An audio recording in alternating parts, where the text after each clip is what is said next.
ಅಧಿಕಾರಿಗಳಿಗಿಂತ ಹೆಚ್ಚು ತೊಂದರೆ ಕೊಟ್ಟದ್ದು ಅಂತ ಹೇಳಿದರೆ ಚಾಲಕ ಮಿತ್ರರಾಗಿರೋದಕ್ಕಿಂತಲೂ ಶತ್ರುಗಳಾಗಿರುವ ರೀತಿಯಲ್ಲಿ ನಡೀತಾ ಇದೆ ಈ ಪರ್ಮಿಟ್ ದಂಧೆ ಅನ್ನುವಂಥದ್ದು. ನಂತರ ಈಗ ಪರ್ಮಿಟ್ ಕೊಡೋದಿಲ್ಲ, ನಾವು ನಿಮ್ಮನ್ನು ನಿಲ್ಲಿಕ್ಕೆ ಬಿಡೋದಿಲ್ಲ, ಪಾರ್ಕಲ್ಲಿ ನಿಲ್ಲಿಕ್ಕೆ ಬಿಡೋದಿಲ್ಲ, ನೀವು ವಲಯ ಹಾಕಿ ಬರಬೇಕು, ನಿಮ್ಮದು ಗ್ರಾಮಾಂತರ ಅಡ್ರೆಸ್ ಉಂಟು ಅಂತ ಹೇಳಲಿಕ್ಕೆ ಹೋದ್ರೆ ಈ ಮಂಗಳೂರಿನಲ್ಲಿ ಸಂಚರಿಸುವ ಆಟೋಗಳಿಗೆ, ಅದು EV ಆಟೋಗಳಿಗೆ ಮಾತ್ರ ಯಾಕೆ ಈ ರೂಲ್ಸ್ ಅನ್ನುವಂಥದ್ದು ನಾನು ಒಬ್ಬನ ಹೆಸರಲ್ಲಿ 25 ಗಾಡಿಗಳನ್ನ ಓಡಿಸ್ಲಿಕ್ಕೆ ಡ್ರೈವರ್ ಇಟ್ಟು ಓಡಿಸ್ಲಿಕ್ಕೆ ಆಗುತ್ತೆ. ಆದರೆ ನಾವು ತೆಗೆದಂಥ ಗಾಡಿ, ನಮ್ಮ ಹೆಂಡತಿ ಮಕ್ಕಳ ಹೆಸರಲ್ಲಿ ತೆಗೆದಂಥ ಗಾಡಿ, ಅಣ್ಣ ತಮ್ಮಂದಿರ ಹೆಸರಲ್ಲಿ ತೆಗೆದಂಥ ಗಾಡಿಗೆ ಹಗಲು ಯಾವ ಗಾಡಿಗಳು ಇರ್ತವೆ ನೋಡಿ, ಆ ಗಾಡಿಗಳು ರಾತ್ರಿ ಇರುವುದಿಲ್ಲ, ರಾತ್ರಿ ಇದ್ದ ಗಾಡಿಗಳು ಹಗಲಲ್ಲಿ ಇರುವುದಿಲ್ಲ. ಪರಿಸರ ಸ್ನೇಹಿ ಹಾಗೂ ವಾಯು ಮಾಲಿನ್ಯ, ಶಬ್ದ ಮಾಲಿನ್ಯ ಇದನ್ನು ತಡೆಗಟ್ಟುವಂತಹ ಹಿನ್ನೆಲೆಯಲ್ಲಿ ಕೇಂದ್ರ ಸರ್ಕಾರವೇ ಪ್ರಧಾನಮಂತ್ರಿ ನರೇಂದ್ರ ಮೋದಿಯವರು EV ಆಟೋಗಳ ಚಾಲನೆಗೆ ಉತ್ತಮವಾದಂತಹ ಬೆಂಬಲವನ್ನು ನೀಡಿದರೂ ಮಂಗಳೂರಲ್ಲಿ EV ಆಟೋಗಳ ಸಂಚಾರಕ್ಕೆ ಸಮಸ್ಯೆ ಎದುರಾಗಿದೆ ಎಂಬಂತಹ ಆರೋಪ ಕೇಳಿ ಬಂದಿದೆ. ಇದು ಒಂದು ರೀತಿಯಲ್ಲಿ ದೇವರು ಕೊಟ್ಟರೂ ಪೂಜಾರಿ ಕೊಡಲಿಲ್ಲ ಎಂಬಂತಹ ಗಾದೆ ಮಾತಿಗೆ ಅನ್ವಯ ಆಗುತ್ತೆ. 2024ರಲ್ಲಿ ಅಂದಿನ ಜಿಲ್ಲಾಧಿಕಾರಿಯಾಗಿದ್ದ ಮೊಲ್ಲೆ ಮುಗಿನ ಅವರು ಮಂಗಳೂರು ನಗರದಲ್ಲಿ ಮುಕ್ತವಾಗಿ EV ಆಟೋಗಳಿಗೆ, ಅಂದರೆ ವಿದ್ಯುತ್ ಚಾಲಿತ ಆಟೋಗಳಿಗೆ ಮುಕ್ತ ಸಂಚಾರಕ್ಕೆ ಅವಕಾಶ ಮಾಡಿಕೊಟ್ಟರು. ತದನಂತರ ಬಂದಂತಹ ಹೊಸ ಜಿಲ್ಲಾಧಿಕಾರಿಗಳು ಆ ಆದೇಶವನ್ನು ರದ್ದುಪಡಿಸಿದ್ದಾರೆ ಎಂಬಂತಹ ಆರೋಪ ಕೇಳಿ ಬಂದಿದೆ. ಹಾಗಾದರೆ EV ಆಟೋಗಳ ಚಾಲಕರ ಸಮಸ್ಯೆ ಏನು? ಎಲ್ಲದರ ಕುರಿತು ಮಾತನಾಡೋಕ್ಕೆ ಇವತ್ತು ನಮ್ಮ ಜೊತೆ EV ಆಟೋಗಳ ಚಾಲಕ ಮಾಲಕರು ಕೂಡ ನಮ್ಮ ಜೊತೆಗಿದ್ದಾರೆ. 2.5 ವರ್ಷಗಳಿಂದ ಇಲ್ಲಿ EV ಆಟೋಗಳು ಸಂಚರಿಸ್ತಾ ಇದ್ದಾವೆ. ಇಲ್ಲಿ ಏನಾಗಿದೆ ಅಂತ ಹೇಳಿದರೆ, ನಮಗೆ ಮೊದಲು ನಾವು EV ಆಟೋವನ್ನು ಖರೀದಿಸುವಾಗ ನಾವು ಪರ್ಮಿಟ್ ಕೊಡಿ ಅಂತ ಕೇಳುವಾಗ ನಮಗೆ ಏನು ಹೇಳಿದರು ಅಂತೇಳಿ, ಈ ಗಾಡಿಗಳಿಗೆ ಪರ್ಮಿಟ್ ಇಲ್ಲ ಅಂತೇಳಿ ಹೇಳಿದರು. ಪರ್ಮಿಟ್ ಇಲ್ಲ ಅಂತ ಹೇಳಿದಾಗ ಒಬ್ಬರಿಗೊಬ್ಬರು ಎಲ್ಲರೂ ತಿಳಿಸ್ಕೊಂಡು ಈ ಗಾಡಿಗಳಿಗೆ ಪರ್ಮಿಟ್ ಇಲ್ಲ ಅನ್ನುವಂಥ ಒಂದು ನಿಟ್ಟಿನಲ್ಲಿ ಎಲ್ಲರೂ ಗಾಡಿಗಳನ್ನು ಖರೀದಿ ಮಾಡಿದರು. ಇಲ್ಲಿ ಏನಾಯಿತು ಅಂತ ಹೇಳಿದರೆ, ಖರೀದಿ ಮಾಡಿದಾಗ ಯಾಕೆ ಖರೀದಿ ಮಾಡಿದರು ಅಂತ ಹೇಳಿದರೆ, ಪರ್ಮಿಟ್ ತೆಕ್ಕೊಂಡು ಖರೀದಿ ಮಾಡಲಿಕ್ಕೆ ಇಲ್ಲಿ ತುಂಬ ಕಷ್ಟ ಆಗ್ತಾಯಿತ್ತು ಆಗ. ಯಾಕೆಂತ ಹೇಳಿದರೆ ಪರ್ಮಿಟ್ ಇದ್ದು ರೇಟು ರಿಕ್ಷಕ್ಕಿಂತ ಜಾಸ್ತಿ ಇತ್ತು, 3.5 ಲಕ್ಷ ರೂಪಾಯಿ ಇತ್ತು. ಯಾಕೆಂದರೆ 2,90,000 ರಿಕ್ಷಕ್ಕಿತ್ತು, 3.5 ಲಕ್ಷ ಪರ್ಮಿಟಿಗೆ. ಆಗ ಸರಿಸುಮಾರು 6 ಲಕ್ಷದವರೆಗೆ ರಿಕ್ಷಕ್ಕೆ ಆಗ್ತಾಯಿತ್ತು. ಅದರ ಒಂದು ದೇವರ ರೀತಿಯಲ್ಲಿ ಬಂದಂಥ ನಮಗೆ ಪ್ರಧಾನಿಯವರು ನಮಗೆ ಏನು ಮಾಡಿದರು ಅಂತ ಹೇಳಿದರೆ, EV ಆಟೋಗಳನ್ನು ಬಿಟ್ಟರು. ಈ EV ಆಟೋಗಳು ಸರಿಸುಮಾರು ಈ ಮಾಮೂಲಿ CNG ಹಾಗೂ LPG ಆಟೋಗಳಿಗಿಂತಲೂ ಅರ್ಧ ರೇಟಿನಲ್ಲಿ ಮಂಗಳೂರಿನಲ್ಲಿ ಮಾತ್ರ ಅರ್ಧ ರೇಟ್ನಲ್ಲಿ ಸಿಗುವಾಗೆ ಆಯಿತು ನಮಗೆ. ಪರ್ಮಿಟ್ ಅದರಲ್ಲೇ ಬಂತು, ಎಲ್ಲ ಅದರಲ್ಲೇ ಬಂತು. 3.5 ಲಕ್ಷಕ್ಕೆ ನಮಗೆ ಗಾಡಿ ಸಿಗುವಾಗೆ ಆಯಿತು. ಈ ರೀತಿಯಲ್ಲಿ ಎಲ್ಲರೂ ರಿಕ್ಷಾಗಳನ್ನು ಖರೀದಿಸಿದರು. ಖರೀದಿಸಿ ಆದಮೇಲೆ ನಾರ್ಮಲಾಗಿ ಎಲ್ಲರೂ ಓಡ್ತಾಯಿದ್ರು, ಸಿಟಿ ಒಳಗಡೆ ಸಂಚಾರವನ್ನು ಮಾಡ್ತಾಯಿದ್ರು. ಪಾರ್ಕ್ನಲ್ಲಿ ನಿಲ್ಲಿಸಿದಾಗ ನೀವು ನಿಲ್ಲಕ್ಕಿಲ್ಲ, ನಿಮ್ಮಲ್ಲಿ ವಲಯ ಇಲ್ಲ ಅಂತ ಹೇಳುವಂಥ ಒಂದು ಗಲಭೆಗಳು ಪ್ರಥಮವಾಗಿ ಸ್ಟಾರ್ಟ್ ಆಯಿತು. ಎಲ್ಲ EV ಆಟೋ ಚಾಲಕರು ಸೇರಿಕೊಂಡು ಒಂದು ಸಂಘಟನೆಯನ್ನು ರೂಪಿಸಿಕೊಂಡು ಅದರಲ್ಲಿ ನಾವು ಹೋರಾಟಗಳನ್ನು ಮುಂದುವರಿಸಲಿಕ್ಕೆ ಸ್ಟಾರ್ಟ್ ಮಾಡಿದ್ವಿ. ನಾವು ಸ್ಟಾರ್ಟಿಂಗಲ್ಲಿ ಏನು ಮಾಡ್ತಿದ್ವಿ ಅಂತ ಹೇಳಿದರೆ, ಎಲ್ಲ ಸಂಚಾರ ಮಾಡಿಕೊಂಡೇ ಉದ್ದಕ್ಕೆ ಬೆಳಗ್ಗೆಯಿಂದ ಮನೆಯಿಂದ ಹೊರಟರೆ ಮತ್ತೆ ತಗೊಂಡೋಗಿ ಮನೆಯಲ್ಲಿ ನಿಲ್ಲಿಸುವಂಥದ್ದು, ಆ ರೀತಿಯ ಸಂಚಾರದಲ್ಲಿ ನಾವು ಬಾಡಿಗೆಗಳನ್ನು ಮಾಡ್ತಾಯಿದ್ವಿ. ಇದು ಬೆಳೀತಾ ಹೋಯಿತು. ಒಂದಕ್ಕೊಂದಾಯಿತು. ನಮಗೆ ಒಂದು ಒಳ್ಳೆಯ DC ಅವರು ನಮಗೆ ಸಿಕ್ಕಿದರು. ಸಿಕ್ಕಿದ ತಕ್ಷಣ ಇವರು ನಮ್ಮ ಕಷ್ಟಗಳನ್ನು ಇವ್ರ ಹತ್ರ ಹೇಳಿಕೊಂಡ್ವಿ. ಅವರು ನಮಗೆ ಅದಕ್ಕೆ ಸೂಕ್ತವಾದಂಥ ಒಂದು ಮಾರ್ಗವನ್ನು ಸೂಚಿಸಿದರು. ಅದೇ ರೀತಿ ನಮ್ಮ ಮಹೇಂದ್ರ ಕಂಪನಿಯವರು, ಅವರು ಸಹ ಈ ವಿಚಾರದಲ್ಲಿ ಕೋರ್ಟ್ನ ಮುಖಾಂತರ ಗೆಲುವನ್ನು ತಂದುಕೊಂಡ ನಂತರ ಇವರು ಇಲ್ಲಿ ನಮಗೆ ದಕ್ಷಿಣ ಕನ್ನಡ ಜಿಲ್ಲೆಯಾದ್ಯಂತ ಸಂಚರಿಸಲು ಮುಕ್ತ ಅವಕಾಶವನ್ನು ಸಹ ನೀಡಿದರು. ಅದರ ನಂತರ ಇನ್ನೊಂದು ಹೊಸತು ಹುಟ್ಟಿಕೊಂಡಿತು, ನೀವು ಪರ್ಮಿಟ್ ಹಾಕಬೇಕು ಅನ್ನುವಂಥದ್ದು. ಪರ್ಮಿಟ್ ಹಾಕಬೇಕು ಅಂತ ಹುಟ್ಟಿಕೊಂಡಾದಮೇಲೆ ಅದರ ಬಗ್ಗೆ ಹೋರಾಟಗಳು ನಡೀತಾ ಹೋಯಿತು. ಅದೇ ರೀತಿಯಲ್ಲಿ ಮುಲ್ಲೈನ್ ಮುಗಿಲನ್ ಸರ್ ಇಲ್ಲಿಂದ ಟ್ರಾನ್ಸ್ಫರ್ ಆಗಿ ಹೋದರು. ಹೊಸ DC ಅವರು ಬಂದರು. ಅವರು ಬಂದು ಅವರದೇ ಆದ ರೂಲ್ಸ್ಗಳನ್ನು ಕೆಲವು ಮಾಡಿಕೊಂಡು ಹೋದರು. ಎಲ್ಲ ನಮಗೆ ಈ ಅಧಿಕಾರಿಗಳಿಗಿಂತ ಹೆಚ್ಚು ತೊಂದರೆ ಕೊಟ್ಟದ್ದು ಅಂತ ಹೇಳಿದರೆ ಈ ಒಕ್ಕೂಟದವರು, ರಿಕ್ಷಾ ಚಾಲಕರ ಒಕ್ಕೂಟ ಅಂತೇಳಿ ಒಂದು CNG ಹಾಗೂ LPG ಗಾಡಿಗಳ ಒಕ್ಕೂಟ ಇದೆ. ಆದರೆ ಅವರು ನಮಗೆ ಹೆಚ್ಚು ಇದು ಕೊಟ್ಟಿರುವಂಥದ್ದು, ತೊಂದರೆಗಳನ್ನು ಕೊಟ್ಟಿರೋದು. ಯಾಕೆ ಇವರು ಕೊಟ್ಟಿದ್ದಾರೆ ಅಂತ ಹೇಳಿದರೆ, ಅದರಲ್ಲಿ ಕೆಲವು ಜನಗಳು ಈ ಪರ್ಮಿಟ್ನ ದಂಧೆಯನ್ನು ಮಾಡ್ತಾಯಿದ್ರು. ಯಾಕೆಂತ ಹೇಳಿದರೆ, ಪರ್ಮಿಟ್ ಒಬ್ಬರ ಹತ್ರ ಕಮ್ಮಿಯಲ್ಲಿ ತಗೊಂಡು ಇನ್ನೊಬ್ಬರಿಗೆ ಹೆಚ್ಚಿಗೆ ಮಾರುವಂಥದ್ದು ದಂಧೆಯನ್ನು ಮಾಡ್ತಾಯಿದ್ರು. ಪರ್ಮಿಟ್ಗಳನ್ನು ಮಾಡಬೇಕು ಅನ್ನುವಂಥದ್ದಾಯಿತು. ಮೀಟಿಂಗ್ಗಳಾದ ನಂತರ ಪರ್ಮಿಟ್ಗಳು ಆಗಬೇಕು ಅಂತಾಯಿತು. ಪರ್ಮಿಟ್ಗಳನ್ನು ಕೊಡಲಿಕ್ಕೆ ಅರ್ಜಿಯನ್ನು ಹಾಕಲಿಕ್ಕೆ ಹೇಳಿದರು. ಎಲ್ಲರೂ ಆ ಅರ್ಜಿಯನ್ನು ಹಾಕಲಿಕ್ಕೆ ಮುಂಚೆ ಒಂದು 5-6 ರೀತಿಯ ನಿಬಂಧನೆಗಳನ್ನು ನೀಡಿದರು. ಈ ರೀತಿ ಆಗಬೇಕು, ನೀವು ration card, Aadhaar card, water ID, ಆಮೇಲೆ ವಾಸ್ತವ್ಯ ಸರ್ಟಿಫಿಕೇಟು, ಇನ್ನು ಕೆಲವು RC ಓನರ್ ಯಾರು ಇರ್ತಾರೆ ಅವರದ್ದೇ ಆದಂತಹ DL, ಬ್ಯಾಜು, ಇನ್ನು ಹಲವು ನಿಬಂಧನೆಗಳನ್ನು ನಮಗೆ ನೀಡಿದರು. ತೊಂದರೆ ಇಲ್ಲ ಅಂಥೇಳಿ ಕೆಲವು ಚಾಲಕರಿಗೆ ಕಷ್ಟಗಳಾಯಿತು. ಯಾಕೆಂತ ಹೇಳಿದರೆ, ವಾಸ್ತವ್ಯ ಸರ್ಟಿಫಿಕೇಟ್ ತರಲಿಕ್ಕೆ ಹೋದಾಗ ಕೆಲವು VAಗಳು ಸೈನ್ ಹಾಕೋದಿಲ್ಲ, ನಮಗೆ ಇದೆಲ್ಲ ಗೊತ್ತಿಲ್ಲ. ಇನ್ನೂ ಅನೇಕ ರೀತಿಯ ತೊಂದರೆಗಳನ್ನು ನಾವು ಎದುರಿಸಿದ್ದೇವೆ. ಆದರೆ ಸಹ ನಾವು ಎದೆಗುಂದಲಿಲ್ಲ. ಯಾಕೆಂತ ಹೇಳಿದರೆ ನಾವು ಹೋರಾಟಕ್ಕೆ ಇಳಿದಾಗಿದೆ, ನಮಗೆ ಇದಕ್ಕೆ ಒಂದು ಫಲ ಸಿಕ್ಕೇ ಸಿಗ್ತದೆ, ದೇವರು ನಮ್ಮನ್ನು ಕೈ ಬಿಡುವುದಿಲ್ಲ ಅನ್ನುವಂಥ ಒಂದು ಉದ್ದೇಶವನ್ನು ಇಟ್ಟುಕೊಂಡು ಕಂಟಿನ್ಯೂ ಮಾಡಿದ್ವಿ ಅದನ್ನು. ಅದರ ನಂತರ ಪರ್ಮಿಟ್ಗಳನ್ನು ಕೊಡಬೇಕು ಅಂತೇಳಿ ಅರ್ಜಿಯನ್ನು ಹಾಕಿ ಆಯಿತು. ಅರ್ಜಿ ಹಾಕಿದ ನಂತರ ಕೆಲವು ಜನರಿಗೆ ಪರ್ಮಿಟ್ ಬಂತು. ಇನ್ನೇನಾಯಿತು ಅಂತ ಹೇಳಿದರೆ ಮೀಟಿಂಗ್ ಆಗುವಾಗ ನಮಗೊಂದು ಹೇಳಿದರು, ಅಕ್ಟೋಬರ್ 30 ಒಳಗೆ ಬಂದಂತಹ ಗಾಡಿಗಳಿಗೆ ಎಲ್ಲ ಮಂಗಳೂರಿನಲ್ಲಿ ಸಂಚರಿಸಲಿಕ್ಕೆ ನಾವು ಅನುಮತಿಯನ್ನು ಮಾಡುವ ರೀತಿಯಲ್ಲಿ ಮಾಡಿಕೊಡ್ತೇವೆ, ಪರ್ಮಿಟ್ಗಳನ್ನು ಕೊಡ್ತೇವೆ ಅನ್ನುವಂಥದ್ದು. ಇತ್ತೀಚಿನ ದಿನಗಳಲ್ಲಿ ನೋಡಿದರೆ ಏನಾಗ್ತಿದೆ ಅಂತ ಹೇಳಿದರೆ ಆ ಒಂದು ಮಾತನ್ನು ಭರವಸೆಯಾಗಿ ಉಳಿಯಿತು ಹೊರತು ಪರ್ಮಿಟ್ಗಳನ್ನು ಎಲ್ಲರಿಗೂ ಕೊಡಲಿಲ್ಲ. ಈಗ ಆಲ್ಮೋಸ್ಟ್ ಪರ್ಮಿಟು ನಾವು ಅಪ್ಲೈ ಮಾಡಿ 3 ತಿಂಗಳ ಹತ್ರ ಆಗ್ತಾ ಬಂತು. ಇಷ್ಟರವರೆಗೆ ಬೆರಳೆಣಿಕೆಯ ಜನಗಳಿಗೆ ಪರ್ಮಿಟ್ಗಳು ಬಂದಿರ್ತವೆ ವಿನಃ ಕೆಲವುಗಳನ್ನು ಪೆಂಡಿಂಗ್ ಇಟ್ಟರು. ಸರಿ ಆಯಿತು ಅಂತೇಳಿ ಇನ್ನೊಂದು ಸಂಘಟನೆಯವರು ಕೋರ್ಟಿಗೆ ಹೋದರು. ಆ ಕೋರ್ಟ್ನಲ್ಲಿದೆ ಕೇಸ್ ಇದೆ, ಆ ಕೋರ್ಟ್ ಕೇಸ್ ಬಂದ ಮೇಲೆ ನಿಮಗೆ ಕ್ಲಿಯರ್ ಮಾಡಿ ಕೊಡ್ತೇವೆ ಅಂತ ಕಳೆದ ಒಂದು 15-20 ದಿವಸಗಳ ಮುಂಚೆ ನಮ್ಮ RTO ಅಧಿಕಾರಿಗಳು ನಮಗೆ ತಿಳಿಸಿದರು. ಆಗ ನಾವೇನು ಹೇಳಿದರು, ಸರಿ ಆಯಿತು ಅಂತೇಳಿ ಸುಮ್ಮನಾಗಿದ್ವಿ. ಏನು ವಿಚಾರ ನಡೀತು ಅಂತ ಗೊತ್ತಿಲ್ಲ ನಮಗೆ.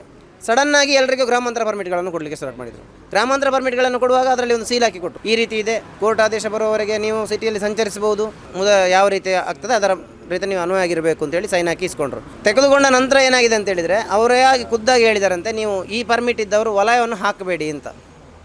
ಇದು ಚಾಲಕರ ಜೀವನದಲ್ಲಿ ಆಟವನ್ನು ಆಡ್ತಿರುವ ಹಾಗೆ ಕಾಣ್ತಾ ಇದೆ ನಮಗೆ. ಯಾಕೆಂತ ಹೇಳಿದರೆ ನೀವು ಕೆಲವರಿಗೆ ವಲಯ ಹಾಕಿ ಕೆಲವರಿಗೆ ವಲಯವನ್ನು ಹಾಕಬೇಡಿ. ಈಗ ಏನಾಗಿದೆ ಅಂತ ಹೇಳಿದರೆ ಕೆಲವರು ಪಾರ್ಕ್ನಲ್ಲಿ ನಿಲ್ಲುವಾಗ ನಿನ್ನಲ್ಲಿ ವಲಯ ಇಲ್ಲ, ನಿನ್ನಡ ವಲಯ ಜೀದಾಯ ಮೂಲಂತುವ ನಿಕ್ ಮುಲ್ಪೊಂತೆರೆಜ್ಜಿ ವಲಯ ಪಾಡೊಂದು ಬಲ ಅಂತ. ಆಗ ನಾವು ಅವರಿಗೆ ಹೇಳಲಿಕ್ಕೆ ಆಗ್ತದಾ? ನಮಗೆ RTO ಅಧಿಕಾರಿಗಳು ಹೇಳಿದ್ದಾರೆ ಅಂತ ಹೇಳಿದರೆ ಕೇಳೋದಿಲ್ಲ, ಅವರು ನಮಗೆ ಜಗಳಕ್ಕೆ ನಿಲ್ತಾರೆ. ಒಟ್ಟು ಈ ಸಮಸ್ಯೆಗಳಲ್ಲಿ ಏನಾಗಿದೆ ಅಂತ ಹೇಳಿದರೆ ನಾವೆಲ್ಲ ಚಾಲಕ ಮಿತ್ರರಾಗಿರೋದಕ್ಕಿಂತಲೂ ಶತ್ರುಗಳಾಗಿರುವ ರೀತಿಯಲ್ಲಿ ನಡೀತಾ ಇದೆ ಈ ಪರ್ಮಿಟ್ ದಂಧೆ ಅನ್ನುವಂಥದ್ದು. ನಮ್ಮ ಅಧಿಕಾರಿಗಳಲ್ಲಿ ಕೇಳಿಕೊಳ್ಳೋದು ಏನು ಅಂತ ಹೇಳಿದರೆ ಆದಷ್ಟು ಬೇಗ ಇದಕ್ಕೆ ಒಂದು ವಿರಾಮವನ್ನು ನೀವು ಕೊಡಬೇಕು, ಎಲ್ಲ ಚಾಲಕರು ನಿಟ್ಟುಸಿರು ಬಿಟ್ಟು ದುಡಿಯುವಂತಾಗಬೇಕು ಅನ್ನುವಂಥದ್ದು ನನ್ನದೊಂದು ಬೇಡಿಕೆ. ಆಟೋಗಳಿಗೆ ಏನೆಲ್ಲ ಸಮಸ್ಯೆ ಆಗ್ತಾ ಇದೆ, ಯಾರಿಂದ ತೊಂದರೆ ಆಗ್ತಾ ಇದೆ? ಸರ್ ಈಗೆಲ್ಲ ಒಂದು 4 ವರ್ಷದಿಂದ ಆಗ್ತಾಯಿದೆ. ಯಾಕಂದರೆ ಫಸ್ಟ್ ಬಂದದ್ದು ಮಹೀಂದ್ರ ರಿಕ್ಷಾದವರಿಗೆ, ಅವರಿಗೂ ನಮ್ಮ ರೀತಿ ಅವರಿಗೆ ಪಾರ್ಕ್ನಲ್ಲಿ ನಿಲ್ಲಲಿಕ್ಕೆ ಅವಕಾಶ ಇರಲಿಲ್ಲ. ಆವಾಗ ಅವರೆಲ್ಲ ಇದು ಮಾಡಿ ಲಾಸ್ಟಿಗೆ ವಲಯ ನಂಬರ್ ಕೊಟ್ಟರು, ಅವರಿಗೆ ಪರ್ಮಿಟ್ ಕೊಡಲಿಲ್ಲ. ಆದರೆ ಈಗ ಅವರಿಗೂ ಪರ್ಮಿಟ್ ತಗೊಳ್ಬೇಕು, ವಲಯ ನಂಬರ್ ತಗೊಳ್ಬೇಕಂತ ಹೇಳ್ತಿದ್ದಾರೆ. ಅದು ನೋಡಿ, ಅವರಿಗೆ ಗ್ರಾಮಾಂತರದವರಿಗೆ ಸಹ ವಲಯ ನಂಬರ್ ಕೊಟ್ಟಿದ್ದಾರೆ. ಈಗ ನೋಡಿದರೆ ಅವರಿಗೆ ಗ್ರಾಮಾಂತರದವರಿಗೆ ಕೊಡಲಿಲ್ಲ, ಅದು ಸ್ಟಾಪ್ ಇಟ್ಟಿದ್ದಾರೆ. ಹಾಗೆಯೇ ಅದೇ ರೀತಿ ನಮ್ಮಲ್ಲಿಯೂ ಗ್ರಾಮಾಂತರದವರು ತುಂಬ ಜನ ಇದ್ದಾರೆ. ಅವರಿಗೆ ಹೇಳುವಾಗ ಅಕ್ಟೋಬರ್ 30 ಒಳಗೆ ಬಂದಿರುವಂಥ ಎಲ್ಲ ಗಾಡಿಗಳಿಗೂ ಸಿಟಿಯಲ್ಲಿ ದುಡಿಯುವ ಅವಕಾಶ ಇದೆ ಅಂತ ಹೇಳಿದ್ದಾರೆ. ಆದರೆ ಈಗ ಅದನ್ನು ತಾತ್ಕಾಲಿಕ ಪರವಾನಗಿ ನೀಡ್ತಿದ್ದಾರೆ. ಆ ತಾತ್ಕಾಲಿಕ ಪರವಾನಗಿ ಮತ್ತು ಅದು ಪರ್ಮನೆಂಟ್ ಆದರೂ ಭಾಳ ಕಷ್ಟ. ಯಾಕಂದರೆ ನಮಗೆ ಅಲ್ಲಿಯೂ ಅಲ್ಲ ಇಲ್ಲಿಯೂ ಅಲ್ಲ, ಆ ಥರ ಆಗುತ್ತೆ. ಇಷ್ಟು ಸಮಯದಿಂದ ನಾವು ಸಿಟಿಯಲ್ಲಿ ದುಡಿತಿದ್ದವರು, ಮತ್ತು ನಾವು ಗ್ರಾಮಾಂತರಕ್ಕೆ ಹೋಗ್ಬೇಕಂದ್ರೆ ಭಾರಿ ಕಷ್ಟ. ಈಗ ನೀವು ಯಾವಾಗ ಆಟೋ ಖರೀದಿ ಮಾಡಿದರೆ ನಿಮಗೇನು ಸಮಸ್ಯೆ ಆಗ್ತದೆ? ಸೆಪ್ಟೆಂಬರಲ್ಲಿ ಆಟೋ ಖರೀದಿ ಮಾಡಿದ್ದೇನೆ. ಅಕ್ಟೋಬರ್ 30 ಲಾಸ್ಟ್ ಟೈಮ್ ಅಂತ ಹೇಳಿದರು, ಲಾಸ್ಟ್ ಡೇಟ್ ಕೊಟ್ಟಿದ್ದರು. DC ಅವರ ಆದೇಶ ಪ್ರಕಾರ ನಮ್ಮದು ಅಕ್ಟೋಬರ್ 30 ಒಳಗಿದ್ದಂಥ ಗಾಡಿ. ಆದರೆ ನಮಗೆ ಈಗ ನನ್ನ ಗಾಡಿ ಮಿಸಸ್ ಹೆಸರಲ್ಲಿ ತೆಗೆದಿರೋದು, ಸಿಬಿಲ್ ಸ್ಕೋರ್ ಕಮ್ಮಿ ಇರೋ ಕಾರಣದಿಂದ. ಆದರೆ ನಾನು ಕೇಳ್ತಿರೋದು ಏನಂದರೆ, ನನಗೆ ಇನ್ನೂ ಪರ್ಮಿಟ್ ಬಂದಿಲ್ಲ, ಇಲ್ಲಿ ತನಕನೂ ಬಂದಿಲ್ಲ. ಇವರು ತಾತ್ಕಾಲಿಕ ಕೋರ್ಟ್ ಆದೇಶ ಬರುವವರೆಗೂ ತಾತ್ಕಾಲಿಕ ಕೊಟ್ಟರೆ ಅದಾದ ನಂತರ ನೀವು ಹೊರಗಡೆ ದುಡೀರಿ ಅಂದರೆ ನಾನು ಯಾವ ಗ್ರಾಮದಲ್ಲಿ ಹೋಗಿ ದುಡಿಬೇಕು? ನಂದೊಂದು ಕ್ವಶನ್ನು. ಎರಡನೇದಾಗಿ ಏನು ಅಂದರೆ, ಈಗ ಪರ್ಮಿಟ್ ಎಲ್ಲರಿಗೂ ಕೊಡ್ತಾ ಇದ್ದಾರೆ, ಆದರೆ ಪ್ರಜೇಶರು ಹೇಳ್ದಂಗೆ ಇದೊಂದು ದಂಧೆ ಮಾಡ್ದಂಗೆ ಮಾಡ್ತಿದ್ದಾರೆ. ಯಾವುದಕ್ಕೋಸ್ಕರ ಅಂದರೆ, ಈಗ ನಮಗೆ ಈ free permit battery all over ಇಂಡಿಯಾದಲ್ಲಿ ಅಂತೇಳಿ ಪ್ರಧಾನಮಂತ್ರಿ ನರೇಂದ್ರ ಮೋದಿ ಅವರು ಹೇಳಿದಾಗೆ ಅದನ್ನು ಅವಕಾಶ ತಗೊಂಡು ನಾವು EVನ ತೆಗಿಲಿಕ್ಕೆ ಟ್ರೈ ಮಾಡಿದ್ದು ಬ್ಯಾಟ್ರಿ. ಸೊ ಈಗ ತೆಗೆದಾದ ನಂತರ ಈಗ ಪರ್ಮಿಟ್ ಕೊಡೋದಿಲ್ಲ, ನಾವು ನಿಮ್ಮನ್ನು ನಿಲ್ಲಿಕ್ಕೆ ಬಿಡೋದಿಲ್ಲ, ಪಾರ್ಕಲ್ಲಿ ನಿಲ್ಲಿಕ್ಕೆ ಬಿಡೋದಿಲ್ಲ, ನೀವು ವಲಯ ಹಾಕಿ ಬರಬೇಕು, ನಿಮ್ಮದು ಗ್ರಾಮಾಂತರ ಅಡ್ರೆಸ್ ಉಂಟು ಅಂತ ಹೇಳಲಿಕ್ಕೆ ಹೋದರೆ ಇವರು ನಮಗೆ ಮುಂಚೆನೇ ಗೊತ್ತಿದ್ದರೆ ನಾವು ಈ ಬ್ಯಾಟ್ರಿ ಯಾಕೆ ತೆಗಿತಿದ್ವಿ? ನಾವು LPG CNG ತೆಗೆದು ಈ ರಿಸ್ಕಿಗೆ ಬರ್ತಾ ಇರಲಿಲ್ಲ ನಾವು. ಈಗ ಪರ್ಮಿಟ್ ನಮ್ಮ ಹೆಸರಿಗೂ ಆಗೋದಿಲ್ಲ, ಈಗ ನಾವು ಅದು ತೆಗಿಲಿಕ್ಕೆ ಹೋದರೆ ಪರ್ಮಿಟ್ ನಮ್ಮ ಹೆಸರಿಗೂ ಆಗೋದಿಲ್ಲ. ಈಗ ನಮಗೆ ಇಷ್ಟೆಲ್ಲ ಸಮಸ್ಯೆಗಳನ್ನು ನೋಡ್ತಾ ಇದ್ದೀವಿ, ಅನುಭವಿಸ್ತಾ ಇದ್ದೀವಿ. ಇದಕ್ಕೆ ಯಾಕೆ ಪ್ರತಿನಿಧಿ ಕೊಡ್ತಾ ಇಲ್ಲ, ವಾಪಸ್ ರಿಪ್ಲೈ ಕೊಡ್ತಾ ಇಲ್ಲ ಅಂತ ಗೊತ್ತಾಗ್ತಿಲ್ಲ. DC ಅವರಾಗಿರ್ಬೋದು, RTO ಅಧಿಕಾರಿಗಳಾಗಿರ್ಬೋದು, ಯಾರೇ ಆಗಿರ್ಬೋದು, ಇದಕ್ಕೆ ನಮಗೆ ಸ್ಪಂದನೆ ಸ್ಪಷ್ಟವಾಗಿ ಬೇಕು ಅಂತ ನಾವು. ಈಗ ನಿಮಗೆ ಪರ್ಮಿಟ್ ವಿಚಾರದಲ್ಲಿ ಏನು ಸಮಸ್ಯೆ ಆಗಿದೆ? DC ಅವರಿಗೆ ಈ ಕುರಿತು ಏನಾದರೂ ಮಾಹಿತಿ ಕೊಟ್ಟಿದ್ದೀರಾ ನಿಮ್ಮ ಸಂಘದಿಂದ? ಇಲ್ಲಿ ಎಂತಾಗಿದೆ ಹೇಳಿದರೆ, ನಾವು ಬ್ಯಾಟ್ರಿ ರಿಕ್ಷಾದವರು ಕೆಲವರು ಒಂದು ಸಮಸ್ಯೆಯಿಂದಾಗಿ 2 ರಿಕ್ಷಾಗಳನ್ನು ಖರೀದಿಸಿದ್ದಾರೆ. ಅಂದರೆ ತಮ್ಮನ ಸಿಬಿಲ್ ಸ್ಕೋರ್ ಸರಿ ಇಲ್ಲದ ಕಾರಣ ಅಣ್ಣನ ಹೆಸರಿನಲ್ಲಿ 2 ರಿಕ್ಷಾಗಳನ್ನು ಖರೀದಿಸಿ, ಒಂದು ರಿಕ್ಷಾವನ್ನು ತಮ್ಮ ಚಾಲಿಸ್ತಾನೆ, ಇನ್ನೊಂದು ರಿಕ್ಷಾವನ್ನು ಅಣ್ಣ ಚಾಲಿಸ್ತಾನೆ. ನಮ್ಮ ಮೊದಲಿನ DC ಅವರು ಆದೇಶವನ್ನು ಕೊಡುವಾಗ ಒಬ್ಬರು ಒಂದೇ ವಾಹನವನ್ನು ತಗೊಳ್ಬೇಕಂತೇಳಿ ಆದೇಶ ಇರಲಿಲ್ಲ. ಮತ್ತು ಕೋರ್ಟಿನಿಂದ ಬಂದ ಆದೇಶದ ಪ್ರಕಾರ ಕೂಡ ಒಬ್ಬನ ಹತ್ರ ಒಂದು ಆಟೋ ಇರಬೇಕಂತೇಳಿ ಆದೇಶ ಇರಲಿಲ್ಲ. ನಾವು ಈಗ ಇವರೆಂತ ಹೇಳ್ತಾರೆ ಹೇಳಿದರೆ, ಒಂದು ಆಟೋಗೆ ಮಾತ್ರ ನಾವು ನಿಮಗೆ ಪರ್ಮಿಟನ್ನು ನೀಡುತ್ತೇವೆ, ಇನ್ನೊಂದು ಆಟೋವನ್ನು ಪರ್ಮಿಟನ್ನು ನೀಡುವುದಿಲ್ಲ ಅಂತೇಳಿ. ನೋಡಿ, ಕೇಂದ್ರ ಸರ್ಕಾರದಿಂದ ಸಬ್ಸಿಡಿ ಯೋಜನೆಯಿಂದ ಬಂದಂಥ ಆಟೋಗಳು, ಆದರೆ 2 ಆಟೋ ತಗೊಳ್ಳುವವನಿಗೆ ಅವನಿಗೆ 40,000 ಸಬ್ಸಿಡಿಯನ್ನು ಕೊಡಲಿಲ್ಲ. ಫುಲ್ ಅಮೌಂಟ್ ಕಟ್ಟಿ 4,10,000 ಕಟ್ಟಿ ಕೂಡ ಬಜಾಜ್ ಗೋಗೋ ಗಾಡಿಯನ್ನು ನಾವು ತಗೊಂಡಿದ್ದೇವೆ. 40,000 ಸಬ್ಸಿಡಿ ಕೊಡಲಿಲ್ಲ. ಮೊದಲಿನ ಗಾಡಿಗೆ ಮಾತ್ರ ಇವರು ನಮಗೆ 25,000, ಸಣ್ಣ ಗೋಗೋ ಗಾಡಿ ತಗೊಳ್ಳುವಾಗ 25,000 ಸಬ್ಸಿಡಿಯನ್ನು ಕೊಟ್ಟಿದ್ದರು. ಹಾಗಾದರೆ ನಾವು ಸಬ್ಸಿಡಿ ಹಣವನ್ನು ಕೂಡ ತಗೊಳ್ಳದೆ, ಕಾರಣ ಇದ್ದು ಸಿಬಿಲ್ ಸ್ಕೋರ್ ನಮ್ಮ ಹತ್ರ ಇರಲಿಲ್ಲ. ಸಿಬಿಲ್ ಸ್ಕೋರ್ ಎಂತ ಸಿಲ್ಲ ಕಾರಣ ನಾವು 2 ಗಾಡಿ, ಆದರೆ ತಗೊಳ್ಳುವಾಗ ಕಂಪನಿಯವರು ಕೂಡ ನಮಗೆ ಹೇಳಿಲ್ಲ, ನೋಡಿ ನಿಮಗೆ ಮುಂದೆ ಇಂಥ ಸಮಸ್ಯೆಗಳು ಬರ್ಬೋದು ಅಂತೇಳಿ. ಅದಕ್ಕೆ ಕೂಡ ಯಾವ ಮಾಲಕನ ಹತ್ರ 2 ಗಾಡಿ ಉಂಟು ಅವನಿಗೆ ಕೂಡ ನೀವು ಪರ್ಮಿಟನ್ನು ಕೊಡಬೇಕು ಮತ್ತು ವಲಯವನ್ನು ಸಿಟಿ ವಲಯವನ್ನು ಕೊಡಬೇಕಂತೇಳಿ ನಾವು ಕೇಳಿಕೊಳ್ಳುವುದು ಸರ್. ಒಬ್ಬರಿಗೆ ಒಂದೇ ಪರ್ಮಿಟ್ ಅನ್ನುವಂತಹ ರೂಲ್ಸು ಗೌರ್ಮೆಂಟ್ ತಂದದ್ದು ನನಗೆ ಇಲ್ಲಿ ಗೊತ್ತಿಲ್ಲ. ಯಾಕೆ ಅಂತ ಹೇಳಿದರೆ, ಸರ್ಕಾರದಿಂದ ಕೇಂದ್ರ ಸರ್ಕಾರ ಆಗಲಿ ಅಥವಾ ರಾಜ್ಯ ಸರ್ಕಾರ ಆಗಲಿ ಒಬ್ಬರಿಗೆ ಒಂದೇ ಪರ್ಮಿಟ್ ಅನ್ನುವಂಥದ್ದು ಕೊಡುವಂಥದ್ದು ರೂಲ್ಸ್ ಇಷ್ಟವರೆಗೆ ಬರಲಿಲ್ಲ. ಇದು ಯಾವ ವಿಚಾರದಲ್ಲಿ ನಾನು ಯಾವ ವಿಚಾರವನ್ನು ಹೇಳ್ಕೊಳ್ತಿದ್ದೇನೆ ಅಂತ ಹೇಳಿದರೆ, ನಾನು ಸಾಧಾರಣ ನನ್ನ ಸಣ್ಣ ಪ್ರಾಯದಿಂದಲೇ ನಾನು ಈ ಮೋಟ್ರ್ ಫೀಲ್ಡ್ನಲ್ಲಿ ಇದ್ದವರ ಜೊತೆ ಹುಟ್ಟಿ ಬಂದು ಜೀವನ ಮಾಡಿದವನು. ಆಟೋಗೆ ಆದರೆ ಒಂದು ಪರ್ಮಿಟ್, ಸರಿ ಒಪ್ತೇನೆ ನಾನು. ಈ ಎಲ್ಲ ರೂಲ್ಸ್ಗಳು ಎಲ್ಲ ಗಾಡಿಗಳಿಗೆ ಬಂದರೆ ಇಂಡಿಯಾದ ಪರಿಸ್ಥಿತಿ ಏನಾಗ್ಬೋದು? ಯಾವುದರಲ್ಲಿ ಇಲ್ಲ, ಲಾರಿಯಲ್ಲಿಲ್ಲ, ಟೂರಿಸ್ಟಲ್ಲಿಲ್ಲ, ಟೂರಿಸ್ಟ್ ಬಸ್ಸಿನಲ್ಲಿಲ್ಲ, ಸಿಟಿ ಬಸ್ಗಳಲ್ಲಿಲ್ಲ ಅಥವಾ ಎಕ್ಸ್ಪ್ರೆಸ್ ಬಸ್ಗಳಲ್ಲಿಲ್ಲ, ಒಬ್ಬರಿಗೆ ಒಂದೇ ಪರ್ಮಿಟ್ ಅನ್ನುವಂಥದ್ದು. ಪರ್ಮಿಟ್ಗಳು ಅವನ ಕೆಪಾಸಿಟಿಗೋಸ್ಕರ ಅವನು ಗಾಡಿಯನ್ನು ಪರ್ಚೇಸ್ ಮಾಡ್ತಾನೆ. ಈಗ ಎಲ್ಲ ದುಡಿಯುವಂಥದ್ದೇ. ಈಗ ಒಬ್ಬರು ದುಡ್ಡಿದ್ದು ಗಾಡಿ ಮಾಡಿದ್ದಾರೆ ಅಂತ ಹೇಳುವಂಥದ್ದು ನಾನು ಅದಕ್ಕೆ ಒಪ್ಪಲಿಕ್ಕೆ ರೆಡಿ ಇಲ್ಲ. ಅವರು ದುಡಿಲಿಕ್ಕೋಸ್ಕರನೇ ಫಸ್ಟ್ ಒಂದು ಗಾಡಿ ಮಾಡಿ, ಈಗ ಉದಾಹರಣೆಗೆ ತಗೊಂಡ್ರೆ ನಮ್ಮ VRL ಸಂಸ್ಥೆಯವರು ದುಡಿಲಿಕ್ಕಾಗಿ ಸ್ವಂತ ಒಂದು ಗಾಡಿಯನ್ನು ತಗೊಂಡು ಆನಂತರ ಪರ್ಚೇಸ್ ಮಾಡಿಕೊಂಡು ಹೋದಂಥದ್ದು. ಅದೇ ಅವ್ರ ಹತ್ರ ಈಗ ದೊಡ್ಡ ಲಾಜಿಸ್ಟಿಕ್ ಇದೆ, ಅದು ಪ್ಯಾನ್ ಇಂಡಿಯಾ ಆಗಿದೆ. ಅವರಿಗೆ ಯಾರು ಅಬ್ಜೆಕ್ಷನ್ ಹಾಕಲಿಕ್ಕೆ ರೆಡಿ ಇದ್ದಾರಾ? ನೀವು ಇಷ್ಟು ಗಾಡಿ ಮಾಡಿದಿರಿ, ನಮಗೆ ಗಾಡಿ ಓಡಿಸ್ಲಿಕ್ಕೆ ಜಾಗ ಇಲ್ಲ. ಇದೆಲ್ಲ ಏನು ಅಂತ ಹೇಳಿದರೆ, ಒಂದು ಈ ಮಂಗಳೂರಿನಲ್ಲಿ ಈ ಪರ್ಮಿಟ್ನ ಈ ವಿಷಯದಲ್ಲಿ ಮಾತ್ರ ನಡೆಯುವಂಥದ್ದು. ಒತ್ತಿ ಹೇಳ್ತಾನೆ, ಇದು ಬೇಕು ಅಂತಲೇ ಮಾಡುವಂಥದ್ದು. ಯಾವುದೇ ನನಗೆ ಗೊತ್ತಿದ್ದ ಪ್ರಕಾರ ಇಲ್ಲ ಒಬ್ಬರಿಗೆ ಒಂದೇ ರೂಲ್ಸು ಪರ್ಮಿಟ್ ಅನ್ನುವಂಥದ್ದು ಗೌರ್ಮೆಂಟ್ ತಂದದ್ದು, ಕೇಂದ್ರ ಸರ್ಕಾರ ತಂದದ್ದು ಅನ್ನುವಂಥದ್ದು ಇಲ್ಲ. ಈ ಮಂಗಳೂರಿನಲ್ಲಿ ಸಂಚರಿಸುವ ಆಟೋಗಳಿಗೆ, ಅದು EV ಆಟೋಗಳಿಗೆ ಮಾತ್ರ ಯಾಕೆ ಈ ರೂಲ್ಸ್ ಅನ್ನುವಂಥದ್ದು ನಾನು ಕಟ್ಟ ಕಡೆಯದಾಗಿ ನಿಮ್ಮ ಪ್ರಶ್ನೆ ಮಾಡ್ತಾ ಇದ್ದೇನೆ. ಹಾಗೆ ನಮ್ಮ EV ಆಟೋದ ಪರ್ಮಿಟ್ ಫ್ರೀ. ಈಗ CNG LPG ಆಟೋದ ಪರ್ಮಿಟ್ಗೆ 600ರಿಂದ 600 ರೂಪಾಯಿ, ಅದು ಚಾನಲ್ ಕಟ್ಟುವಂಥದ್ದು, ಸರ್ಕಾರಕ್ಕೆ ಹೋಗುವಂತಹ ದುಡ್ಡು. ಜಾಸ್ತಿ ಯಾರು ಮಾಡ್ತಿರೋ ಅಂತ ಹೇಳಿದರೆ ಬ್ರೋಕರ್ಗಳು. ಕಾಳಸಂತೆಯಲ್ಲಿ ಇದು ಮಾರಾಟವಾಗ್ತಾ ಇದೆ. ಬೆಂಗಳೂರಲ್ಲಿ ಅಥವಾ ಮುಂಬೈಯಲ್ಲಿದೆಯಾ ಚೋರ್ ಬಜಾರ್ ಅನ್ನುವಂಥದ್ದು, ಅದೇ ರೀತಿ ಅಲ್ಲಿ ಏನು ಅಂತ ಹೇಳಿದರೆ ಹೆಚ್ಚಿನದ್ದು ಕಡಿಮೆ ರೇಟಿಗೆ ಸಿಗ್ತಾ ಉಂಟು. ಇಲ್ಲಿ ಕಡಿಮೆಯದ್ದು ಹೆಚ್ಚು ರೇಟಿಗೆ ಮಾರಾಟ ಮಾಡ್ತಿದ್ದಾರೆ. ಈ ಬ್ರೋಕರ್ಗಳು ಯಾವ ರೀತಿ ದಂಧೆಯನ್ನು ಮಾಡ್ತಿದ್ದಾರೆ ಇದನ್ನು ಸಹ ಒಂದು ತೋರಿಸಿ ಅಲ್ವಾ, ನಾವು ಅದನ್ನು ಕೇಳುವಂಥದ್ದು. ಇದನ್ನು ಸಹ ತೋರಿಸಿ, ನಿಮಗೆ ಏನು ಸಪೋರ್ಟ್ ಮಾಡಬೇಕು ಅದು ನಾವು ಮಾಡ್ತೇವೆ. ಯಾರು ಇದ್ದಾರೆ, ಏನು ಎಲ್ಲಿದೆ ಏನು ಅಂತಂಥದ್ದನ್ನು ನಾವು ಯಾರ ಮುಖಾಂತರ ತಿಳಿಸ್ಬೇಕು ಅವರ ಮುಖಾಂತರ ನಾವು ತಿಳಿಸ್ತೇವೆ. ಈಗ ನಾನು ಹೇಳುವಂಥದ್ದು, ಇವರು ಈ ರೀತಿ ಎಲ್ಲ ರೂಲ್ಸ್ಗಳನ್ನು ಮಾಡ್ತಾರೆ, ಇಷ್ಟೆಲ್ಲ ಕಷ್ಟಗಳಿದ್ದಾವೆ. ಗ್ರಾಮಾಂತರ ಅವರು ಕೂಲಿ ಕೆಲಸಕ್ಕೆ ಹೋಗ್ತಿದ್ರಲ್ಲ, ಹೆಚ್ಚಿನ ಜನರು ಡ್ರೈವಿಂಗ್ ಕಲಿತು ಯಾರಿಂದಲೋ ಗಾಡಿ ಬೇಡಿ ಡ್ರೈವಿಂಗ್ ಕಲಿತು ಆದ ಮೇಲೆ ನಮಗೆ ಒಂದು ಸ್ವಾತಂತ್ರ್ಯ ಸಿಕ್ಕಿದೆ, ನಮಗೆ ಒಂದು ಯಾವುದೇ ಪರ್ಮಿಟ್ ಇಲ್ಲದೆ ಅಷ್ಟು ದುಡ್ಡು ಖರ್ಚು ಮಾಡದೆ ಸಣ್ಣ ಮಟ್ಟದಲ್ಲಿ ನಾವೊಂದು ರಿಕ್ಷಾ ದುಡಿದು ನಮ್ಮ ಮನೆಯನ್ನು ಸಾಕ್ಬೋದು ಅನ್ನುವಂಥದ್ದು ಫ್ರೀಡಮ್ ಸಿಕ್ಕಿದ ಮೇಲೆ ಇವರು ಈ ರೀತಿ ಕಲ್ಲಾಗ್ತಾ ಇದ್ದಾರೆ ಅಂತಾದರೆ ಅವರು ಅದನ್ನು ಮಾಡ್ತಾನೆ ಇರಲಿಲ್ಲ. ಮನುಷ್ಯನಿಗೆ ಜೀವನ ಮಾಡೋದು ಹೇಗೆ ಸಹ ಜೀವನ ಮಾಡ್ಬೋದು, ಅದೇ ಕೆಲಸ ಇದೇ ಕೆಲಸ ಅಂತಿಲ್ಲ. ಯಾಕೆ ಅಂತೇಳಿ ಆಟೋವನ್ನು ಅವಲಂಬಿಸಿದ್ದಾರೆ ಅಂತ ಹೇಳಿದರೆ ಅವ್ರ ಕಲಿತ ವಿದ್ಯೆ ಇರ್ತದೆ, ಅವ್ರ ಹತ್ರ ಒಂದು ಲೈಸೆನ್ಸ್ ಇರ್ತದೆ, ಅದಕ್ಕೊಂದು ವ್ಯಾಲ್ಯೂ ಅಂತ ಹೇಳುವಂಥದ್ದುಂಟು. ಅದು ಸುಳ್ಳಾಗಬಾರ್ದು ಅನ್ನೋಂಥ ವಿಚಾರದಲ್ಲಿ ಇಟ್ಕೊಂಡು ಅವರು ಅವರ ಮನೆಯನ್ನು ನಡೆಸಲಿಕ್ಕೆ ನನಗೆ ಇದೊಂದು ಸೂಕ್ತ ದಾರಿ ಅನ್ನೋಂಥ ವಿಚಾರದಲ್ಲಿ ಅವರು ಮಾಡಿರುವಂಥದ್ದು. ಈಗ ಮಂಗಳೂರಲ್ಲಿ ಎಷ್ಟು ಸಂಖ್ಯೆಯ EV ಆಟೋ ಚಾಲಕರಿದ್ದಾರೆ? ಈಗ ನನ್ನ ಲೆಕ್ಕದಲ್ಲಿ ನೋಡಲಿಕ್ಕೆ ಹೋದರೆ ಒಂದು 4ರಿಂದ 4.5 ಸಾವಿರ EV ಆಟೋ ಚಾಲಕರಿದ್ದಾರೆ. ಮಂಗಳೂರು ಮತ್ತು ಸುತ್ತಮುತ್ತಲಿನ ಗ್ರಾಮಾಂತರದವರು 3 ಸಂಘಗಳಿದ್ದಾವೆ. ಒಂದು ಪ್ರಥಮ ಬಾರಿಗೆ ಮಾಡಿರುವಂಥದ್ದು, ಅವರು ತುಂಬ ಕಷ್ಟಪಟ್ಟಿದ್ದಾರೆ ಪಾಪ. ಟ್ರಿಯೋ ಅಂತ ಹೇಳುವಂಥದ್ದೊಂದು ಆಟೋ ಚಾಲಕ ಮಾಲಕರ ಸಂಘ ಇದೆ, ಅವರು ಸಹ ತುಂಬ ಕಷ್ಟಪಟ್ಟಿದ್ದಾರೆ, ತುಂಬ ಹೋರಾಟ ಮಾಡಿದ್ದಾರೆ ಅವರು ಸಹ. ನಾವೆಲ್ಲ ಅದರ ನಂತರ ಬಂದವರು. ಯೂತ್ ಎಲೆಕ್ಟ್ರಿಕಲ್ ಅಂತ ಹೇಳುವಂಥ ಒಂದು ಸಂಸ್ಥೆಯನ್ನು ಕಟ್ಟಿಕೊಂಡು ನಾವು ಇದ್ವಿ. ಅದರಲ್ಲಿ ನಮಗೆ ಏನೋ ಸ್ವಲ್ಪ ವೈಮನಸ್ಸುಗಳು, ಒಂದು ಸಂಘ ಸಂಸ್ಥೆಗಳಂದ ಮೇಲೆ ಒಬ್ಬರಿಂದ ಒಬ್ಬರಿಗೆ ವೈಮನಸ್ಸುಗಳು ಬರೋದು ಸಹಜ.